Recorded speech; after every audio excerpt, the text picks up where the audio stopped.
Moi, je suis dans le cinéma depuis longtemps.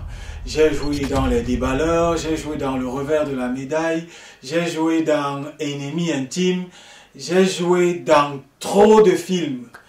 Mais maintenant, le problème, c'est que je ne suis pas connu.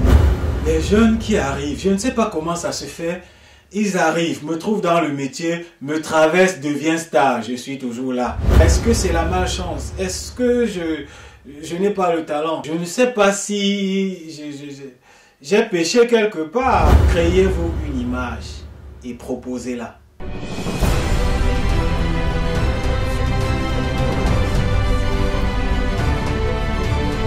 En réalité, comment réussir dans notre environnement? Si on veut être acteur, si on veut être technicien dans les métiers du cinéma et de la télévision, beaucoup plus dans le cinéma, je vais insister là-dessus aujourd'hui. C'est vrai que les réalités sont légèrement différentes si on travaille pour devenir technicien de cinéma ou de télévision ou encore si on travaille pour devenir acteur de cinéma. Mais j'ai créé quelques similitudes pour qu'ensemble on se retrouve au fur et à mesure. Il faut se faire former. Pour se faire former, on a deux options. La première option et la plus classique, c'est intégrer une école de cinéma. La deuxième option, l'option essai, erreur, rectification, amélioration, performance. Et chaque fois que je dis ça, je précise, ce n'est pas mauvais. On a de très grands cinéastes sur le plan mondial, que ce soit au Cameroun ou aux États-Unis, qui n'ont jamais fait 1 heure dans une salle de classe pour apprendre le cinéma. En passant dans une école, on apprend à améliorer sa présence scénique. On apprend comment intégrer un personnage. On apprend comment vaincre sa timidité quand on est sur la scène. Le deuxième point, c'est rejoindre une agence. Quand vous rejoignez une agence artistique, les responsables se chargent de vous mettre sur le chemin du professionnalisme en vous aidant à limiter les erreurs. De plus en plus, on a des jeunes qui se réunissent en groupe d'acteurs, qui se rencontrent et qui accentuent leur formation au jeu d'acteurs et qui organisent ensemble comment se démarquer. C'est une option. La troisième option pour moi, c'est d'intégrer une maison de production. C'est clair que chaque maison de production a ses acteurs fétiches. Même quand on lance un casting, on a déjà des acteurs fétiches et on cherche des profils qu'on n'a pas encore. C'est connu. Si je dis Chamberlain Tedman, chacun de vous pourra me donner quelques acteurs phares qui se retrouvent toujours dans cette production. De même, si je dis Orino Prod de Blaise Option, chacun de vous saura que le gars, il a déjà ses acteurs phares, il a déjà ses acteurs fétiches, il a déjà ses piliers sur lesquels il s'appuie pour avancer. Trouver un mentor. Il faut se trouver un aîné, un mentor qui se chargera de vous aider sur le chemin du professionnalisme. C'est très important. Pourquoi? Un mentor, il peut vous dire quelle maison de production est mieux pour vous, quelle production est adaptée, et si vous avez des difficultés, par exemple, lors de la lecture de votre contrat, le mentor, n'est-ce pas, si vous en avez un, c'est celui qui peut vous faire de très bonnes propositions avant que vous n'alliez signer. Et également, le mentor pourra vous recommander. Cherchez des stages.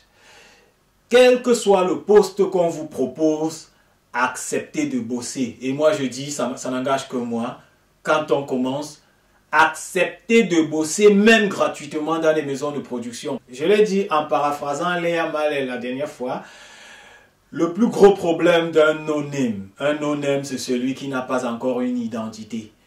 Il n'est pas encore connu du grand public. Le plus gros problème d'un no-name, c'est exister. Alors, si vous voulez exister, acceptez des stages, quel que soit le poste qu'on vous propose dans une maison de production. Même si votre projet c'est devenir réalisateur, acceptez dans un premier temps de servir le café sur le plateau de Manola. Faites-vous des amis dans le domaine. Il est important, si on veut avancer sainement dans ce métier, de se faire des amis. Mais je vais séparer parce que un gars qui met en avant le côté amitié sans privilégier le travail, ce serait très difficile pour lui de réussir. Au contraire, les amis l'accepteront, mais il sera un lèche-botte, n'est-ce pas? C'est quelqu'un qui sera prêt à faire n'importe quoi parce qu'il veut réussir. Et quand j'entends par n'importe quoi, des choses que je ne peux pas dire à l'écran. Donc, faites-vous des amis dans le métier, mais travaillez dur pour avoir quelque chose à proposer en dehors de l'amitié. Un autre point qui n'est pas des moindres, si on veut réussir dans ce métier, c'est qu'il faut penser à déménager. Si tu veux être cinéaste et que tu vis à l'ouest par exemple, on ne voit la caméra là-bas qu'une fois par an parce que Manolab vient tourner, ce serait un peu plus difficile pour toi que celui qui veut être cinéaste et qui vit à Douala par exemple. Il faut penser à se faire un pressbook. On peut encore l'appeler démo. C'est un extrait de vous dans plusieurs personnages. C'est-à-dire que si vous avez déjà joué 10 films et que vous avez la capacité d'avoir un extrait de 10 secondes par film, ça vous permet de proposer 100 secondes de vous dans 10 personnages différents. C'est très intéressant. Je vais vous raconter une anecdote. Un jour, alors que j'étais réalisateur dans un film, j'ai demandé à tous ceux qui devaient être auditionnés de me donner une vidéo démo. La mauvaise nouvelle, c'est que la plupart des jeunes envoyaient des web-séries à 1 minute de générique et il fallait fouiller 15 minutes de film pour voir 10 secondes où il ou elle a intervenu. Ça ne vous aide pas. Et chaque acteur devrait choisir comment est-ce que le réalisateur l'appréhendera. C'est vous qui choisissez le prix que vous donnez à votre personnage et on vous achète selon la manière dont vous vous vendez. Trouvez-vous un manager. On a beaucoup de charlatans qui s'érigent en manager dans notre milieu. Pour ça, il faudrait connaître ce que c'est qu'un manager. C'est vrai que c'est un autre débat. Mais si je peux donner un conseil à un jeune qui a besoin de repères, regarde dans son passé pour voir s'il a les caractéristiques requises pour être ton manager. À titre d'anecdote, il y a une jeune actrice qui est venue me voir un jour et me dit, voilà Théo, il y a tel qui veut être mon manager. Moi, j'ai plus d'abonnés que lui. Je suis plus visible que lui. Je suis plus connu que lui. Et en plus, il n'a jamais managé personne. Les gens ont vu. Ben moi, je dis, si tu sais déjà ça, est-ce que tu as besoin de moi? Un manager, c'est son carnet d'adresse. Un manager, c'est sa capacité à te faire signer des contrats. C'est sa capacité à te trouver des plateaux. C'est sa capacité à te faire grandir. Préparez votre audition. Préparez votre casting. Chaque casting est une occasion de se démarquer. Chaque audition est une occasion pour un acteur de se révéler. Et encore plus si tu es un non-name. Si le directeur de casting vous a donné un texte à travailler avant de venir au casting, considérez ce casting comme la meilleure offre que vous ayez reçue depuis et allez devant votre miroir.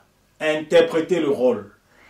Travaillez sur l'incarnation du personnage et le lendemain proposez à la maison de casting ou au réalisateur ou au directeur de casting au moins 3 personnages possibles sur le même rôle. Aidez les maisons de production qui vous emploient. Ils savent, mais ne partagent pas toujours avec vous. Ils vous blacklistent sans vous dire pourquoi. Aujourd'hui, je vous le dis. Un acteur qui ne participe pas à la promotion de l'œuvre du réalisateur qui l'a recruté est un acteur qui s'apprête pour un chômage de longue durée. Ce que vous avez de plus cher à proposer en tant qu'acteur, c'est votre corps. Le corps d'un acteur, c'est la voiture d'un taximan. Le corps d'un acteur, c'est la tomate de Mamie Tomate au marché. Donc, prenez soin de votre corps. La bonne nouvelle, c'est que la plupart des réalisateurs, quand ils se retrouvent à un casting, ce n'est pas pour chercher un acteur qui maîtrise. C'est pour chercher un acteur qui a la capacité de se laisser diriger.